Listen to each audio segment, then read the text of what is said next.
write a letter of employment and you're interviewed. The people who should choose their president are Nigerians. And all over the world, there is nowhere that a president is chosen based on their civil service experience. But it's otherwise, only civil servants you'd agree with me that it's something to have some kind of political credential or that's what I'm saying. You know, the political credential you need, I have too much of it. You know, having been involved in everything from fighting the military to fighting even civilian shenanigans, you know, to make it easy for you, ask yourself, what was Mandela's political experience, apart from going to prison for 27 years? Because he was a leader the people wanted. He was developing himself as a political leader in prison because he was there for a reason. What was Obama's experience, honestly, before he became U.S. president? 3 months in the Senate or thereabout, you know. Obama was a senator. Yeah, but for 3 or 6 months, that's not enough for someone who was aspiring to become U.S. president. You know, you would have thought that, you know, they would have asked, oh, have you been in the military before? You know, how many terms have you been in the Senate? Did you serve in any civil service position? No. Talking about the military, yes. you were, in the wake of the draconian military regime, yes. you were quite vocal and active. Yes. And events built up to you leaving the country. Yeah. And news has it, I cannot individually, authoritatively say that I know what the truth is. Yes. News has it that you were away in the United States seeking asylum. I didn't, I wasn't away. I went on self-imposed exile. And when I arrived in the U.S., I did seek asylum to stay in the U.S. That's correct. Self-imposed exile. That is, I left on my own. I left you on my sought own. asylum. Yes, absolutely. And you got an asylum in the United States. Of course, I've been in the U.S. for 19 years. I couldn't have been there legally, but I never changed my citizenship. So I remained a Nigerian citizen because I didn't apply for U.S. citizenship.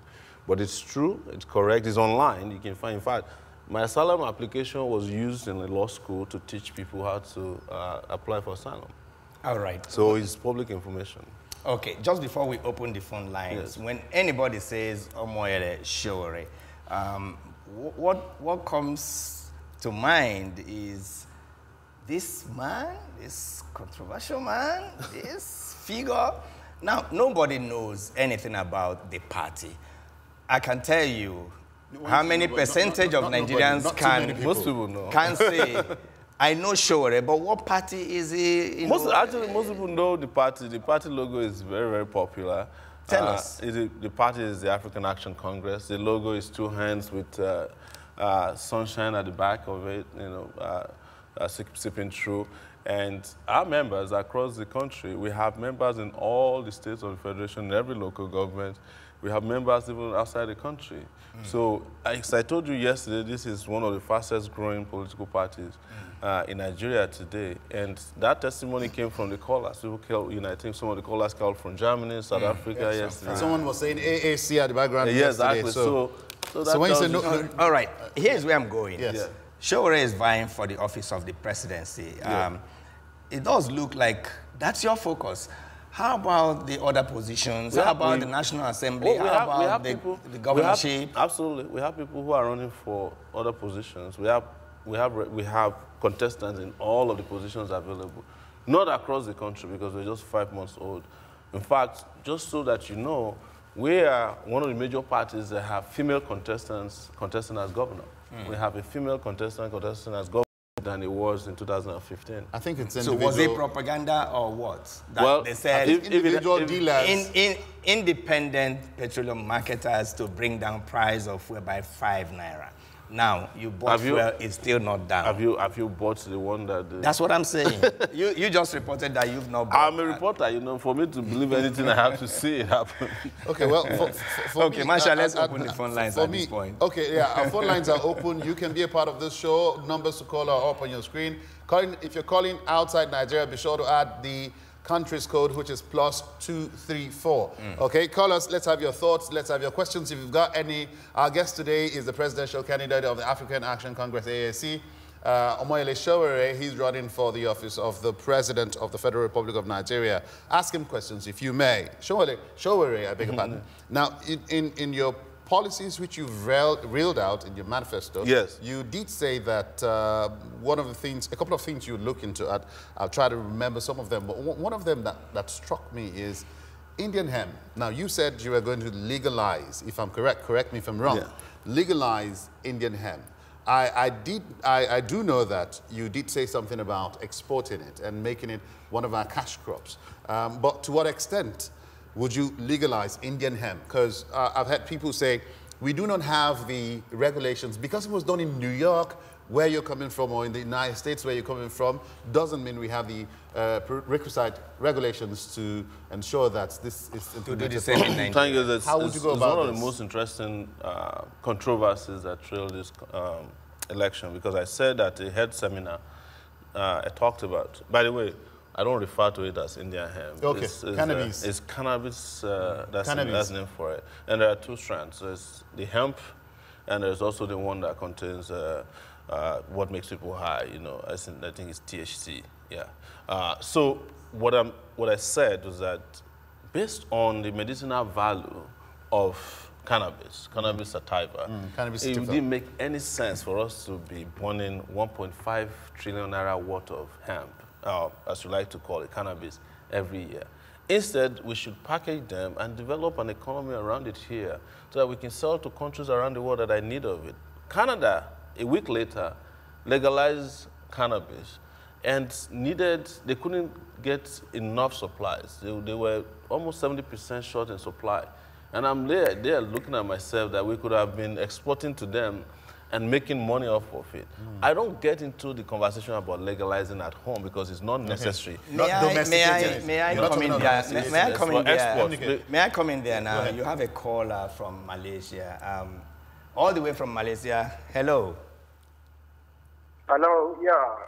Thank you for calling. Yeah. Thank you for calling. May we know your name? Yeah. My name is Bakari Sulaiman. I'm calling from Malaysia.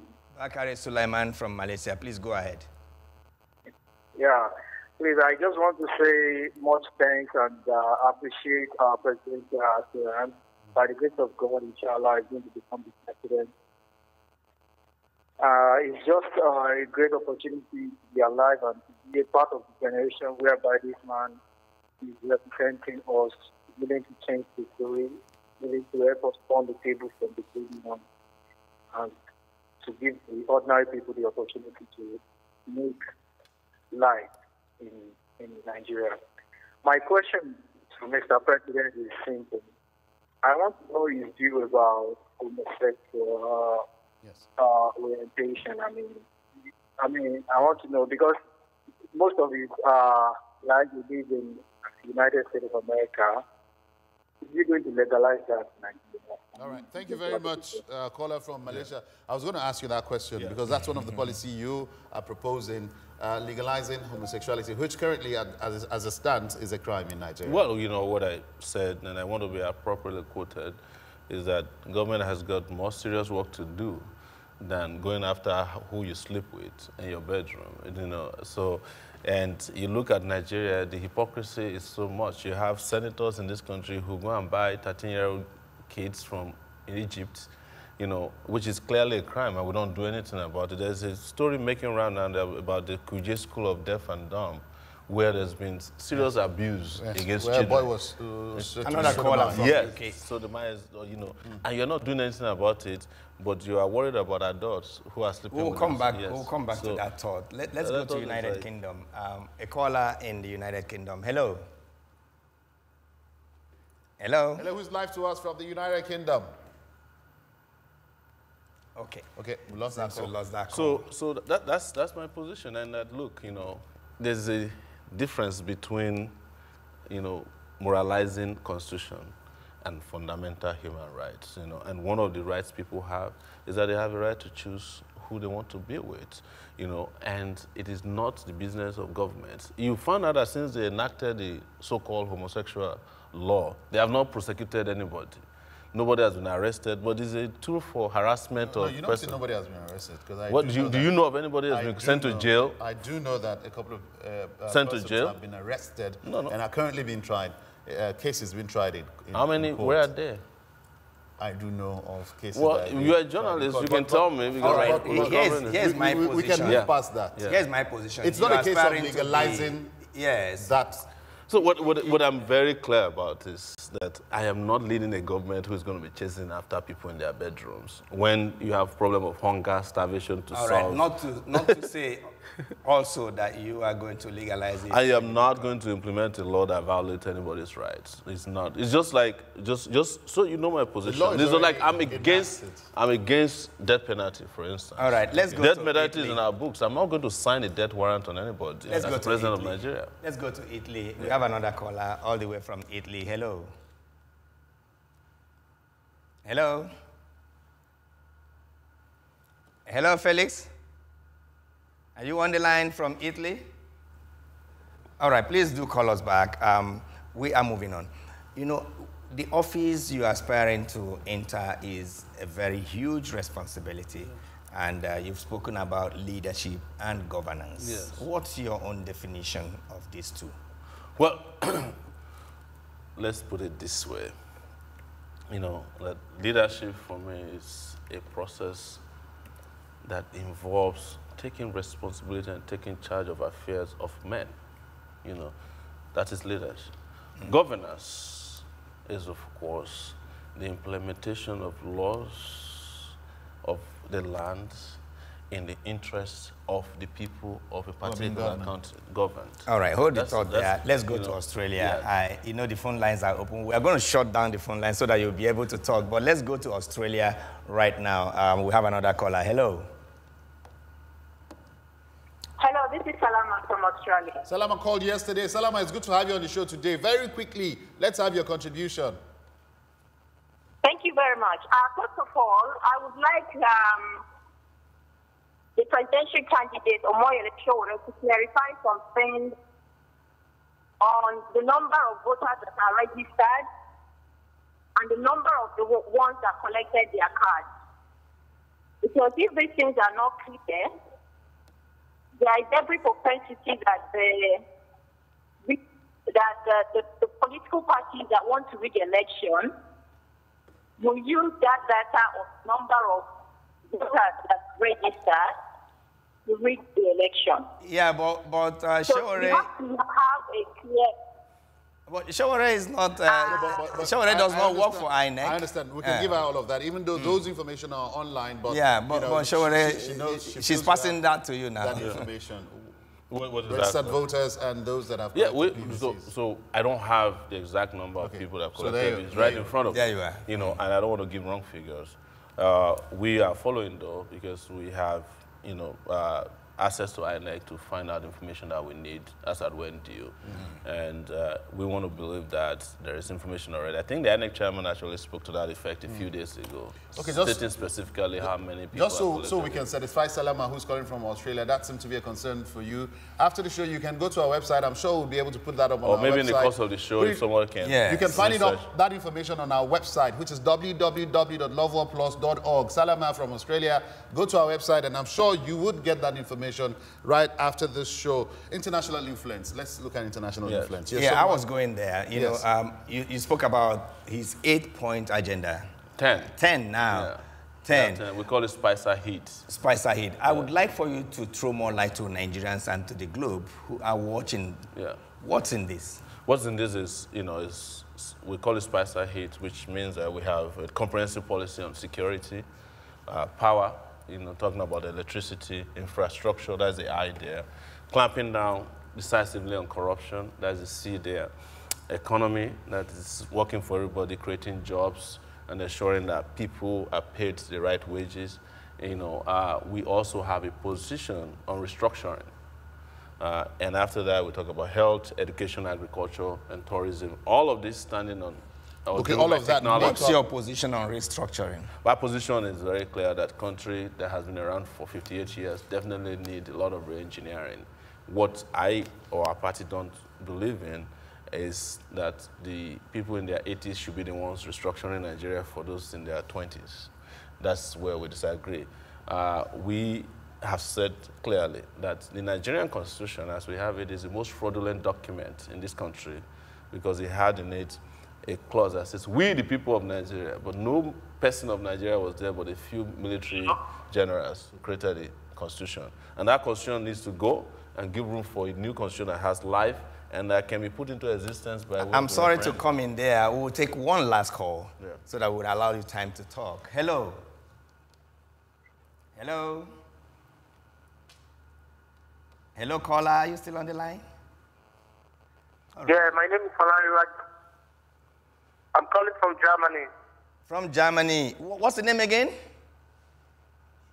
I said my name is Olanrewaju from Germany. Please go ahead. Okay, I just want to appreciate for all he has done because love so much. But when he to believe in Nigeria, I just want to tell him that he becomes president.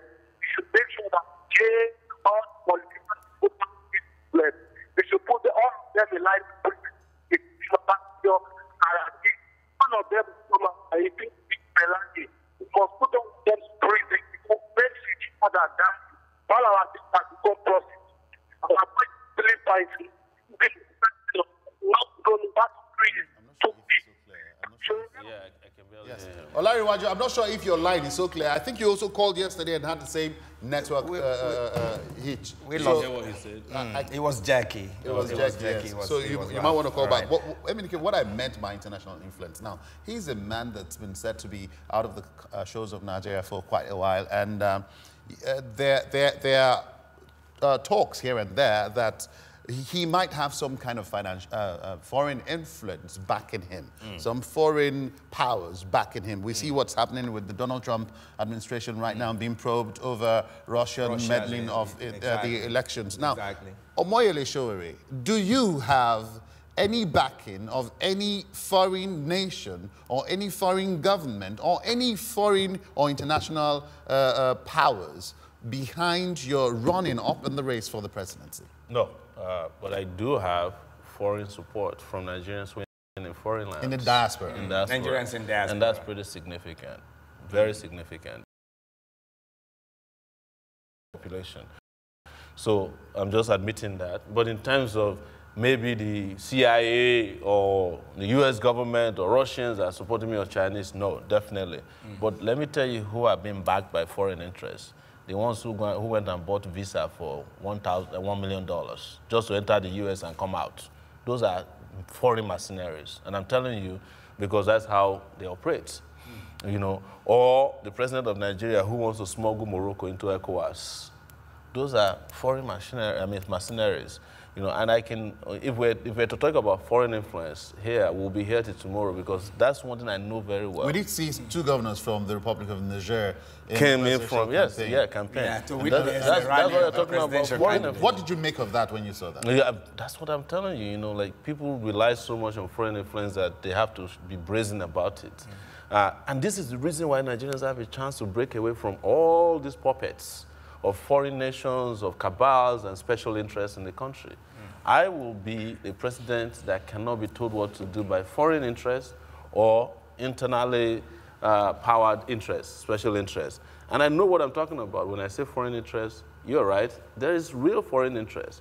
And you can see them, they are pouring in, they are using their powers, they are using their resources, they are using even direct intervention and interference in our elections. So, but in my own case, nothing like that. This is a chance for a clean break. A clean break indeed. That's coming from Omoyele Sowore, the presidential aspirant and candidate of the African Action Congress, AAC. We have to go at this point, but we will not go without... Here's what we will do. We're just going to give you the final shot. No question.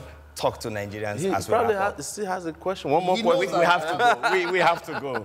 We have to go, Marshall. I'm sorry. I'll give him a chance to ask the question and then I'll do my... I'm looking at my time. Okay, go ahead. One last question. Now, there are videos trending online of how some of these electoral materials that were initially distributed in places where, of course, the elections were postponed. Now they are in the hands of some Nigerians that... We see these videos of people thumbprinting and ballot papers and all of that. My heart bleeds for Nigeria on that. And there's outcry on that. What do you feel? Is Saturday election going to be announcement of those thumb printings that we've already seen, or are we really going to have elections where the votes of Nigerians would count? What's your take? That's why you should download our election app, AAC TIB app. Say it again. We have an election app. AAC. It's called AAC Take It Back. It's on Play Store. If you download it, it will help you capture the exact happenings at the election and instantaneous and timely reporting back to our situation room. So you can tell the story yourself if you find such things happening. So you're confident that the votes will count, that these thumb-printed ballots Look, will whenever not votes count. are going to count, it's going to depend on the people. You can complete all the ballot boxes and papers before the D-Day. If the people want to vote for a real candidate, they will, and they will stand by their vote. And that's what we expect I'd like to say a very big thank you for coming on the show. Victor Ohai, who is also up in the race for presidency, was here some time ago, and I referred to him as Victor Ohai. A caller said, you should refer to him as Your Excellency. Your Excellency, Omoyele Sowore. Thank you very much for coming on the show. It's been wonderful. 2 days in a row, hanging out with the presidential candidate of the AAC, African Action Congress, Omoyele Sowore, and it's been wonderful. Emenike Ago has been my co-host, as myself, Marshall Anthony Onoye. Need I remind you that you can log on to our website, www.loveworldplus.org. Look up Unfolding Stories, drop your comments on that website, and find information you need on this. We'll be here again tomorrow at 7. At 7 p.m. Do join us again. God bless you.